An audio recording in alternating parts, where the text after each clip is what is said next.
Yeah,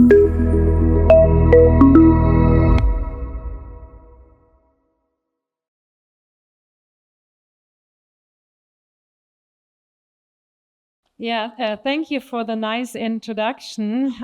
That's mainly the same thing that I would like to say. I'm really, really happy to be here and have these two incredible women that have highly impressive careers that we are talking now about. And I think the best is that you introduce yourself. And Elaine, we start directly with you. Please tell us a little bit about your role that you have now and also what you've done before. Thank you. Good afternoon, everyone. My name is Elaine, and I'm the Managing Director of UNIOS in Vietnam. UNIOS is a lighting manufacturer. We're pretty young. We are a lighting manufacturer, founded in 2010, originated in Australia.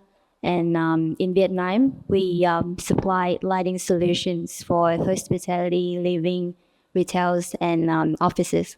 And I've been in this position for 6 years. So, Chloe, I would like to have you joining this round. Can you talk a little bit of your career, of what you've done? Yes, my career is quite simple actually. I've been in the ASP group, so we are distributions wholesalers group for car parts in Vietnam, automotive. So I've been in the business for 12 years. The company has been established for 35 years, which is my family business. So basically, it was a very obvious choice for me to join the business after I graduate and take several jobs for just experimenting, because for Asian parents in business, it's always expected for me to come back to the business to continue the legacy, I think. Yes. So it was always clear that you will follow the CEO role. Yeah, in my family, it wasn't like CEO or anything. It was just like, this is a job and this is what you have to do. And then since I was about 7 years old, I was in my mom's shop at that period, just like packing all the stuff. And at 15 years old, they sent me to Singapore. I was so excited. I thought I achieved something great. And then they said, I need someone to translate English for me. There was no one I can trust. So that's a mission for you, to go to Singapore to learn English, and then you do all the contracts for me. So that's how I got my first job, actually. Well, that's a good one. It's practical. Oh, yes. Yeah. Yes.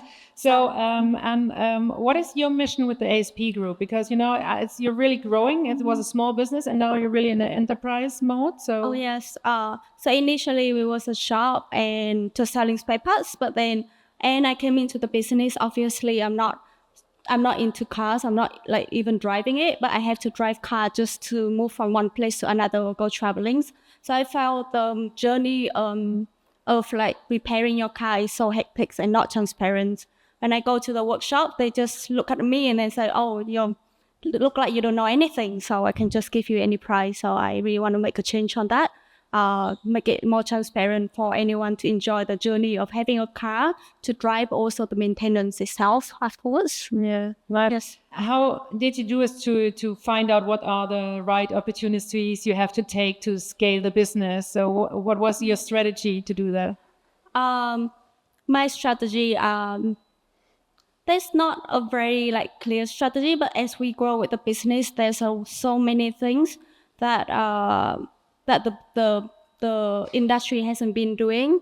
So we just kept on seeing what is the thing that customers are doing, what is the gap in the market, and what we can do better than the average industry competitors are doing. So to actually fill in the gap, because we are the market for us is very fragmented. That's what we realized, and everyone was doing the same thing. So we were doing something like choosing the different products and understand the customer more in depth to see what they really need. And then our benefit is actually adding in more products. Our core product is car parts, but then afterwards we provide a lot more services and also add on different service for customers. So that's how we grow our business a lot more than just selling the spare parts. Yeah. Yeah. Thank you, Elaine. The same for you. Yeah, you were scaling the business for Unias. Yeah. Here in Vietnam. Yeah. As far as I read, Unias is Australian based, right? Yes. So can you talk a bit about this scaling here the business in Vietnam? What's your strategy? So it's quite different for me in my case than Chloe, because me and my husband, we actually worked together, and we were the one of the first guy that set the stones for UNIAST in Vietnam. So our strategy at that time, well, strategy is a big word. I was 28 years old. I was pretty young. I was pretty young back then. So what we have really at that time was just passion and a clear goal. And our goal at that time is to grow UNIOS in Vietnam for sure. And our mission is to change how they perceive the importance of lighting. Because at that time, you know, it's the lighting. It's not a crucial part of building materials at that time. So when we first entering, it's really hard to change their mindset. And in UNIOS, we are in Australia. It's different in Vietnam. In Australia, we were perceived as affordable, high quality lighting products. But in Vietnam, because of the difference between often the living cost, so in Vietnam we actually perceive as high class, as expensive thing. So at that time, our first strategy is to know the strengths, to know our strength, the pros, the cons, and we learn a little about the market, that it's not always about lousy marketing approach to first start a brand identity in Vietnam. So what we did back then was we want more of a genuine personal connection. So that's why we tried to get in the circle of architects, interior designers, lighting designers, or we know that specifiers, and create a more personal, genuine relationship with them, and let them know that, you know, we are UNIOS, we are here, and you have options. So yeah, that's interesting, because what you both said is it's know your customer, you know, and understand what are the needs. So that's what you were doing, building the relationships with the architects, and you probably did it with the real customers, you know, the end customer, to understand what you have to provide them, right? Yeah. When I see you, you know, you have both a great mindset, you know, and you have goals and you try to achieve the goals. But I can imagine that you really also had some challenges in the story. So, Chloe, would you like to begin with some challenges you were facing? As a business, like, yes, I think the biggest challenge, because we are an importer, so we import a lot of products from overseas. So the image of the products overseas is like we distribute some of the very well-known products in Germany, but when we come to Vietnam, it's totally different. Like, the people know about the product, but they say, "Oh, what is the benefit of the product for me?" They don't have a lot of knowledge about the products, as in more developed market like Germany or Japan. So that was a lot of educations, and the education was a bit of a challenge, bringing like the gap between the knowledge of a developed country to a very common knowledge in Vietnam. Like, the language have got to be quite different when you speak, when you train the people here. What are their needs are quite different from the full functions of the products that provide in a developed country. And yeah, I think for a distribution company like us, introducing the products into the market, that is a very big challenge for us. Was it also hard to gain the trust, probably? For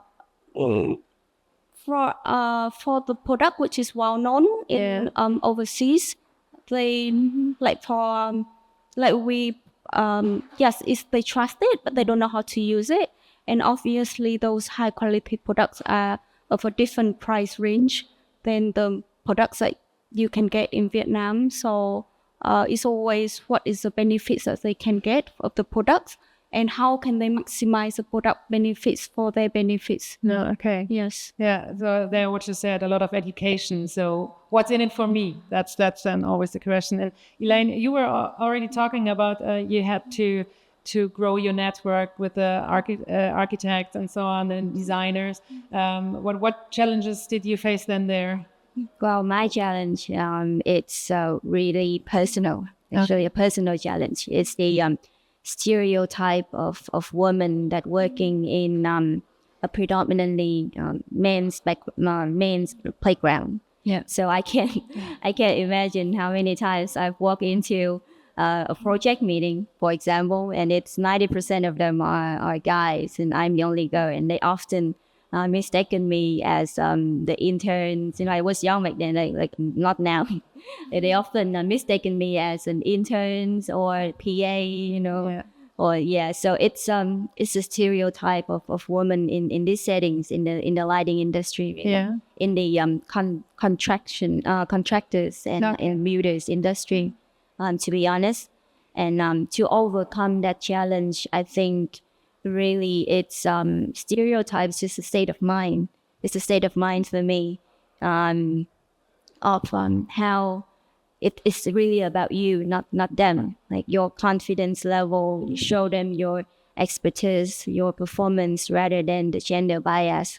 So for me, it's a personal growth, that how you position yourself, how you walk into the room with a confidence level, maybe a little bias on how you dress, how you look, your postures and things, but it's really just about a personal growth for me. Yeah, that's pretty interesting. I mean, we are facing the same challenges in Germany, so that's really common for us. Yeah. So, but what is interesting is that it's you have to be confident with your personality. But how did you grow to this woman that you become that confident, or was it something that is already in your heart, or did you have some mentors or role models where you said, I want to be like this woman?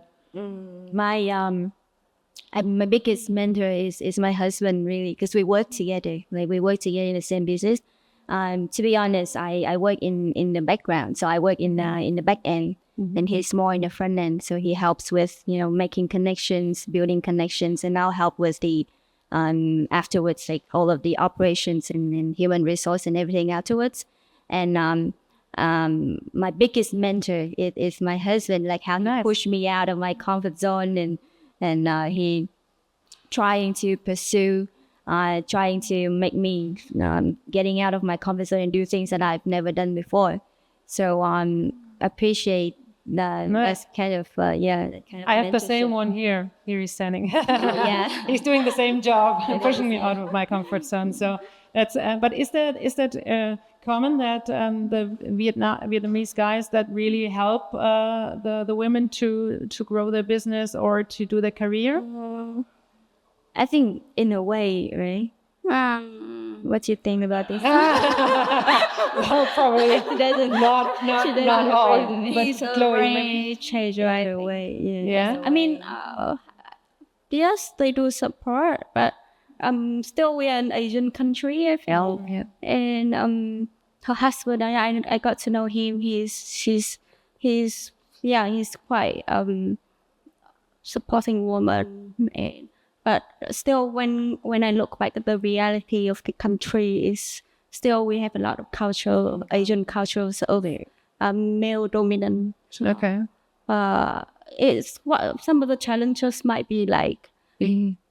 Will you overshadow the men in your life? That's quite something that female here that we face. Yeah, but how was it in your career? Because it was your family, so it is already the family business. Did you also have to overcome these challenges? Like you're sitting in the room and maybe everybody is looking to your father, and you say, "Hey, hi, I'm also here," or is this something that you've seen yourself? Oh yeah, definitely. Like most of the time I'm the only ladies. Even in the whole we have like conference worldwide, it's like all the men. But I feel for me, it's definitely it was a bit of intimidations at for ladies who, when I got into the business when I was 23, so everyone was very big. I deal with a lot of German. They're huge. They seem like they know everything better than me, and of course I don't know much as well. And yes, but I think I work hard to understand different perspectives and understand the strength of female as well. Like I feel female and male always have different strengths, and we complement each other's in a way. So, like Elaine, I feel it just as time goes by, you know what is your strength, and you build up your confidence from there, and then, yes, you can stand taller to to reach the guys. Yeah, that's interesting because in Germany we have this switch now we are talking about new kind of leadership, because the old kind of leadership, which more male dominated, is more like the facts and data, the hard facts, and now we are coming more to the social strengths and being understand the guys we're talking about. And so is this something that you're also seeing, is that leadership is somehow changing because a new generation needs some different leaders? That's because it was very male dominated the whole time, or is still male dominated. There's a different kind of leadership, right, that you would do. Yeah, but if you're seeing that it's more coming up, that there's a new kind of leadership here in Vietnam. So for me, in my case, right, I'm trying every day to build a diverse working environment with an equal spread between male and females. And I think diversity in the working environment will create like a competitive challenge between them as well. But I mean, for me, I'm just helping a small part of it for my business only. So I can't say for like the whole leadership industry, but we as women leaders are trying every day by day, to help fight that stereotype about women leadership. Yeah, good job. and a really important job. So we were talking about now all these challenges you had, and I think we can talk like an hour about this. Yeah, it's also about how to raise capital funding and so on. So what is also interesting for me, because I know now that you are members of EO and you're also president, right, from EO or something like that? No, I'm just a member. Just a member, you, I don't know. No, we are new members for 2 years. Yeah. We are on the board, contributing. Okay, then it was that. And for me, it's very interesting because what we're doing in Germany, the K5 conference, it's all about, community and a strong network, bringing people together, and we really believe in strong networks. So I'm curious about, as you are already joining EO, how important was this networking thing and connection thing to you? Maybe you will start, Elaine. For the lighting industry, we have a network called Women in Lighting. Oh, good. Yeah, it was created by 2 British women, I think a few years ago. So we have frequent meetings every month, and we talked about our challenges in this industry. We share our knowledge. We share the books that we like. Good. Yeah, and we're trying to support each other in a way. So that's a network of women in lighting that we're trying to build. Right. Great. And you, Chloe? Oh yeah, we for my industry, we have a global network as well. So we meet like once or twice a year to actually update on the industry, because we are in automotive. There's a lot of changes, EV and everything, and that's a great sharing. And we meet a lot of, like, I can learn a lot from the companies, how companies doing in Germany or the US.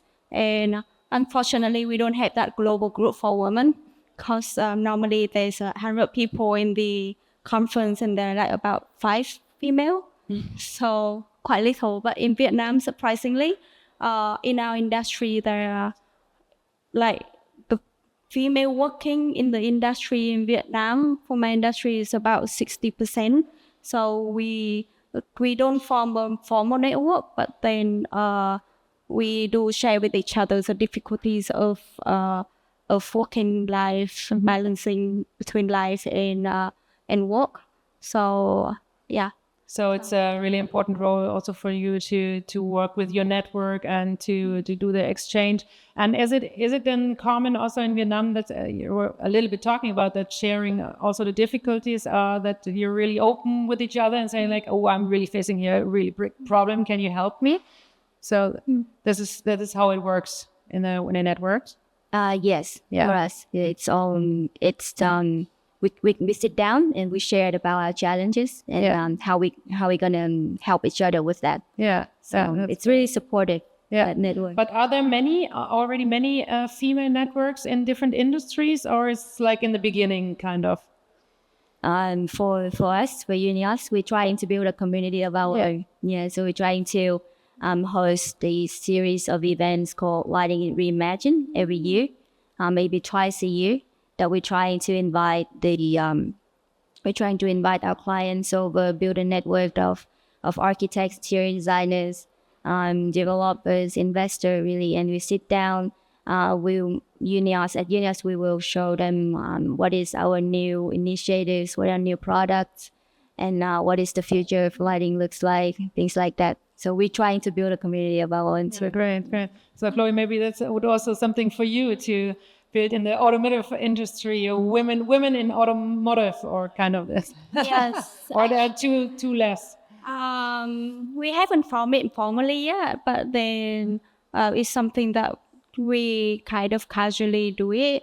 But sharing vulnerably, I have to say, is something I'm so glad to be in EO, because one of our values is to share vulnerably, which is very rare.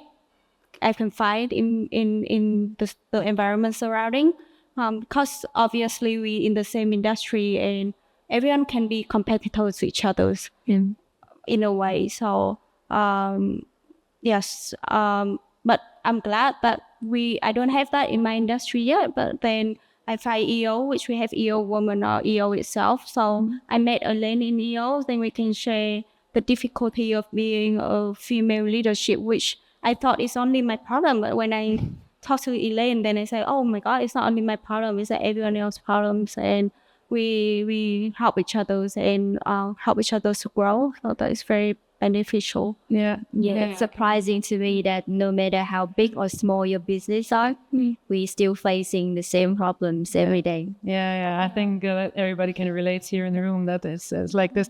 So if there are now maybe new women joining EO and they come with the same questions you already discussed between maybe the two of us, what would be the advice you would like to give to the women? Is like how to overcome maybe the bias thing, and that you're facing the problems, like are you the marketing intern, to how to react to these questions maybe.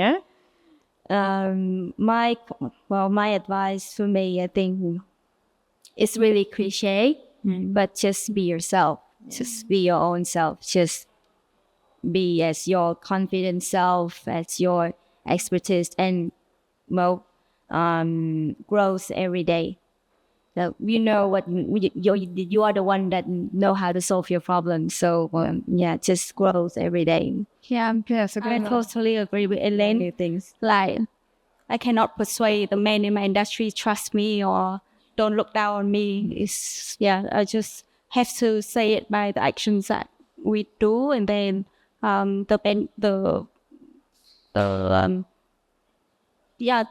the strength that we bring to the industry. What is the benefit that it can contribute to those societies?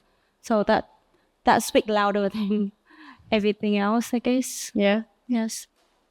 And I think one of the perks being in EO communities, I think, is we got different opinions. Like, we know that we as women has these kind of problems when we're in the leadership role, and when we get into forums that you talk to other like male leaders, and you realize that they might face the same problems as you. So like maybe the stereotype it's not it's not that true. Yeah. You know what I mean? So it's a different set of eyes, different set of opinions. That's pretty amazing. Yeah. So we were talking about challenges, but I always like the question is the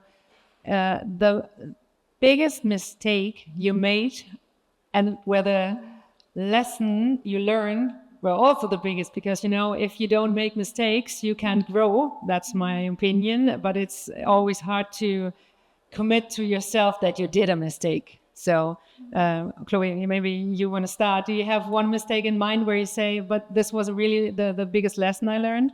For me, coming from a family business, so I was put into the positions which I naively think is just you just have to work hard and then things will work out. But I guess for family business or entrepreneur or like our mistake was not to set a clear constitutions between family and business, and it got quite messed up. And I think and I started other business myself. So the biggest issue I face, also the biggest drawback for me was not a clear roles and clear for shareholders and managing directors. What is the role? What is the benefit? If we were to exit, what will happen then? So it's like the whole planning before the marriage. How we gonna end the marriage if we were to end it, or how we manage the marriage itself. What is the role of each other? So I didn't make it clear in a family business initially. So it got quite a lot of messed up. Yeah. Yeah, thank you for sharing. Well, for me, I don't think there'll be any mistakes that I deeply regret. One thing I wish I could have, one mistake that I wish I could have done it. I think I could have started sooner.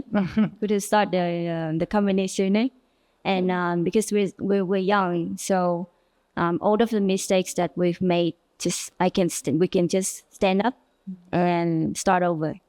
That's it. So I wish I could have started sooner. That's one of the mistakes that that I wanted now that I regret. Yeah. But very good. I have one last question, and then I would like to open the room. Maybe somebody has some question to you. How do you see the role of female entrepreneurs in the next 5 to 10 years? So what are your expectations, or what you think is going to change? Well, I think female leadership. It's there are more and more female leadership and female entrepreneurship in I can only say for Vietnam. So in Vietnam, there are more and more female entrepreneurship that's happening. Well, pretty much day by day. Mm-hmm. So I think because of the maybe the change in education, maybe the change in culture, maybe the change in diversity and less gender bias, women has been more confident in stepping up and do the things that we always want to do. So I think it's going to be a bloom in the future. Right? Oh yes, definitely. I'm super glad that we are in these positions now in this decade when the chances for women are opening up, and it has opened more and more opportunities, and the men look at us now, maybe they think twice whether she's really an assistant or she's the CEO. Yes, that's nice. But it's yesterday here was a Forbes magazine with the 10 new CEOs to watch, and I took it to myself to bring it at home because it's really inspiring that Forbes has here also this 10 female CEOs. And what I think is really important is to have more and more role models like you are, because then other women are inspired to say, hey, I want to be like Elaine, I want to be like Chloe, that's really cool, and I don't have to fear this position, because you already you already did the mistakes, you already had the challenges, and now you are in this position. So I'm really happy to have you here and hearing your insights about the challenges, but also the success. It looks like you're really enjoying the position you have. Oh, absolutely. So I would like to ask if somebody has some questions. Yeah, do we have a microphone maybe? So my question is for Elaine. The network you are in, Women in Lighting, are the others competitors of yours? And if yes, how do you create a safe space so that people from competing companies can help each other? Because I would guess for men with big ego, this would never work. Well, for the woman in lighting, I guess, right, in Vietnam, the lighting industry, the lighting businesses in Vietnam, it's not that supportive as the woman in lighting one. So women in lighting, the main attendees are lighting designers from all over different firms, lighting designers that sit down, that they have a lot of lighting backgrounds. They sit down, they share their knowledge. So not the one that in the selling business, that's that kind of thing. So it is on my mind that how do you foster such a vulnerable and honest environment, and it's gonna be really hard. It's gonna be a challenge for me. Maybe next time that we have this conversation, that would be a challenge for me. Yeah. So thank you for your question. Thank you. Anybody else? Yeah, there. I have a question actually to both of you. And I just wondered if you have an opinion or maybe an idea or suggestion why, or if you think so, that maybe Asian women in business might be different than Western women in business. So do you believe that some sort of characteristics in Asia specifically might make it harder or easier for females to go into a leadership position, or do you think it is the same?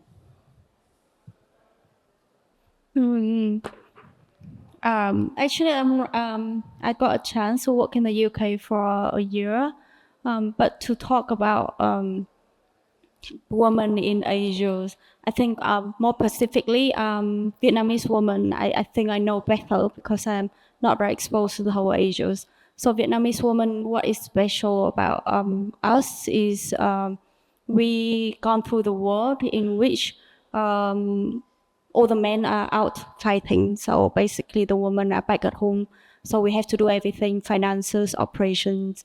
And then my grandma told me, you have to do everything. So that is in our blood. So we are actually, if you were to have a business in Vietnam, actually the women are really, it is in our culture that we are in charge of our family. I'm not sure about other Asian countries. So the women here are hardworking, I think, very humble. For compared to Western women, I'm not sure. I feel the trait is Western women are more outspoken, more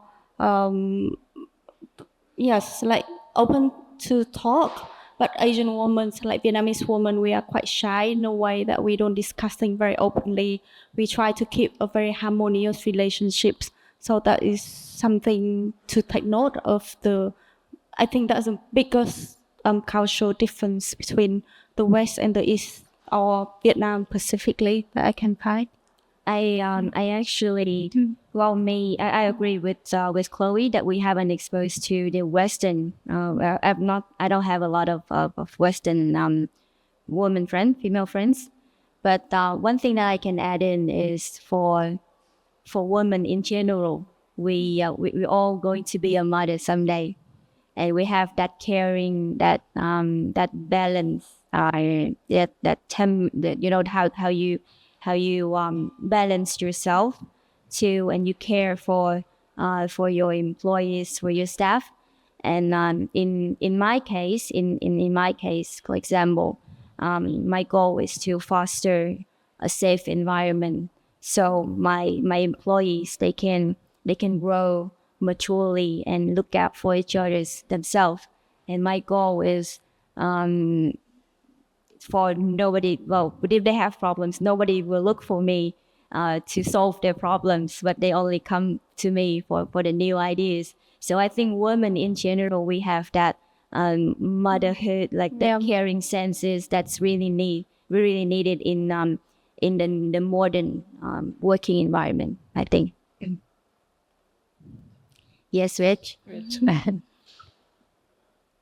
don't know how to start this. Okay, so as you know, Rich is not my legal name, and I changed it to help me in the white corporate world. And I wonder if you can speak about your thoughts on how and why you choose Western names and whether that has helped you. Okay, so the name that I have at the moment is the name that I chose for myself in 2013. Just the name that I chose for myself. That's when I started my first real job. Like when I graduated, I tried different shoes. I tried different roles before, and just to test out the waters and see what I really like. So my first job was a flight attendant. Yeah, my first job was flight attendant. I was working with EVA Air. So some of you might know EVA. I was working with EVA Air for 8 years. And Elaine was the name that I chose for my personality. Well, it was a silly story, really. At that time, I was watching a movie. And that girl in the movie, she was a really shy. She was shy girl. Was really no confidence in herself. And then one of the one of the crises happened in her life. She moved to a new place. She changed her name, and she became a totally different person. And the name that she chose was Elaine. And that was the name that I chose for myself, because after I'm testing out all of the waters, after I'm testing out all of the roles, all of the jobs, I wanted to start as a new me. So that's why I chose that name. Well, thank you, Rich, for reminding me why I chose that name for myself. For me, it was just I like my name, my Vietnamese name a lot. But then when I was studying in the UK, I really struggled when they call my name in public. I was like, oh, who's that? So that's very simple for me. I was in the UK, I was in the country, so I just I like my name because when my friends can call my name, it's really cute. My Vietnamese name is Thuy, and then some of them call me Tweet. Tweet, that was before Twitter. Then afterwards, I know that Tweet is actually a bird's name, so they always call me a bird. But it doesn't work in public or in hospitals or a lot of the exam. I don't know when they call my name. So I think it's just when you are in a different environment, it's just for convenience, you will just blend into the cultures. So that's how I blend in and choosing a name. And another bonus thing is I can choose like Elaine. I can choose a new name for myself. So I just search the baby name, what is the most popular, and it sounds like a flower blooming in French. So I was like, oh, sounds like me. So I picked the name. Yes. But recently I'm starting to use my real names. My true identity. And my real name Vietnamese is Mai, M-A-I. And I have a tattoo on myself. It's I am. So when I look at the mirror, I'm starting to remind myself that who I am Mai when you look at the mirror. So I'm starting to use my real name now. I think that's the true identity that I want to keep for myself. And that's also the thing that my parents gave me. So I should honor that, right? Then we have two identity, which is great. Then you can call us whatever. You feel convenient. Yeah, so you can choose the role you need in the moment. Yes. Yeah. Do we have any other questions? Yes? Two? maybe first. And others.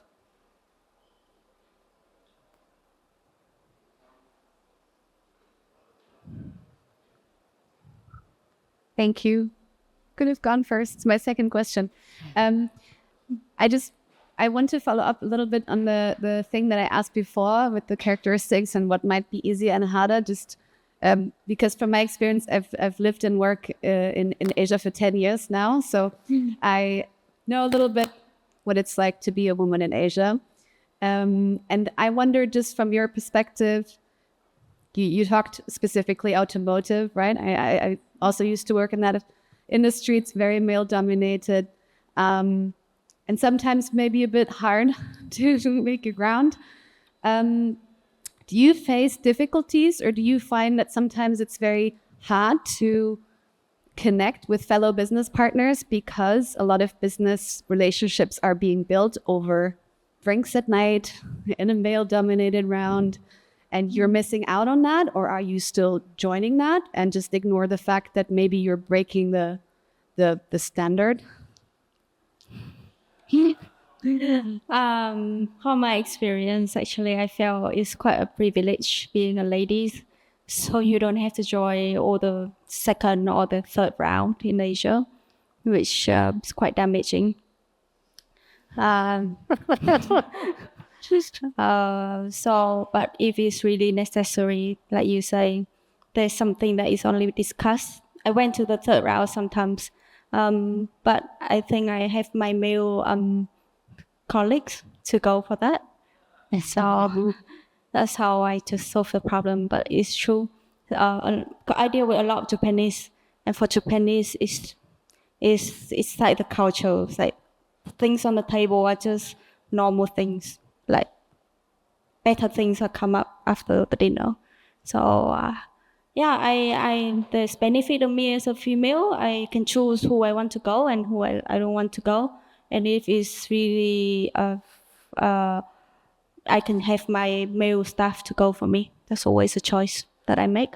Or if really they want me to go for that, it doesn't fit with me, then I don't think it fit with.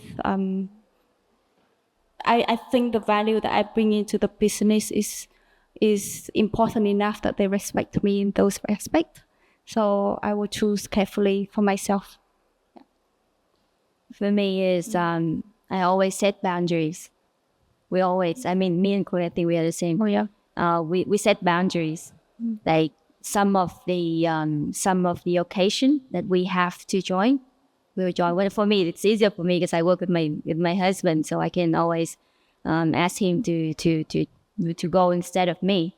But for us, I think you need to have to set boundaries. That's all. And because you are a woman, you have your choice. You have the choice. You can say no if you don't want to. Yeah. Yep.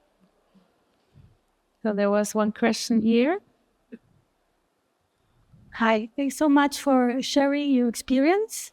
I'm come from Peru, living in Germany, and we have so many similarities in the way woman works. So I'm actually very curious about your opinion. Verena, you was telling that the woman kind of leadership is the kind of social one, and the mainly it's more like the aggressive one. For a few weeks ago, Mark Zuckerberg said it is enough with the feminization of entrepreneurship. This is the past. So which means a kind of new aggression is coming back to the way we do entrepreneurship. What do you think are the weapons of the woman of the future? Are you becoming more aggressive, or what do you think will be the answer to this kind of aggressiveness that might come worldwide back into the way we do business with each other? I love your questions, actually. That is something that I asked myself a lot when I started the business. I'm not aggressive at all. And all the people, even my staff say I'm not aggressive enough. And but then gradually, when like 12 years in the business, I feel aggressive is not the only trait for you to succeed. There's a lot of the trait that female have, which help you to succeed in the business. And back to your questions, emotional leadership is something which is very relevant to the period now. like in Vietnam that we are from the generations when if you have a job, that's your privilege. It's like it's good enough for you to have a job, but the people, the younger generations now is I have a choice. So the management style for us is changing dramatically. It's just it has to be something connected for them to stay and contribute and make the company. So I think in a way that is a woman benefits of not being super aggressive, but we have the empathy, we have the connections, we have the softer way of leadership. So I think it's always a compliment of a woman. For me, myself, I'm a woman leader, so my right hand and my left hand are men because I want to use their strength. So, and then I think one of the example in Vietnam, you might know is Vin Group. He's a big man, but all the ladies around him, all the managers around him are ladies. So I always feel it's a compliment. What we don't have, then we look for in another person, and it will be a successful business thing. For me, I think I'll never be aggressive, but I need to be more decisive. Like sometimes as a woman, we overthink, right? Yeah, we care a lot, we think a lot. There's so many things on our table that you gotta look after. But sometimes I'm not decisive enough and timely enough to make the right decision. So maybe that's one of the thing that woman leadership for us, we need to be more decisive. Thank you. So are there any more questions? Yeah. I think I will. Also good in timing. So I think what you said also earlier is to step up for yourself, but also be yourself as you do. You don't have to be somebody else. So that's what sometimes we're seeing in Germany, that female leaders become very male, and you don't have to be male to be a leader. So that's, I think, the important thing. Be yourself, and you also can look female, and you don't have to wear like the pants like the men are wearing. So you have to, it's not a problem to be like that. So as when I see you guys, then I see that in Vietnam, this is really, how you are doing it. That's yes, I am a woman. Hello. Yeah. I don't have to be ashamed of that, and I can play the role. And it's also helpful sometimes, to be a woman. Yeah.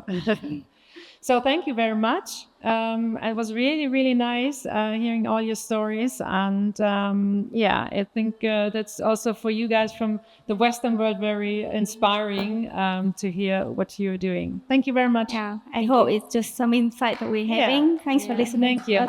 Thank you so much for being here. Thank you. Thank you. And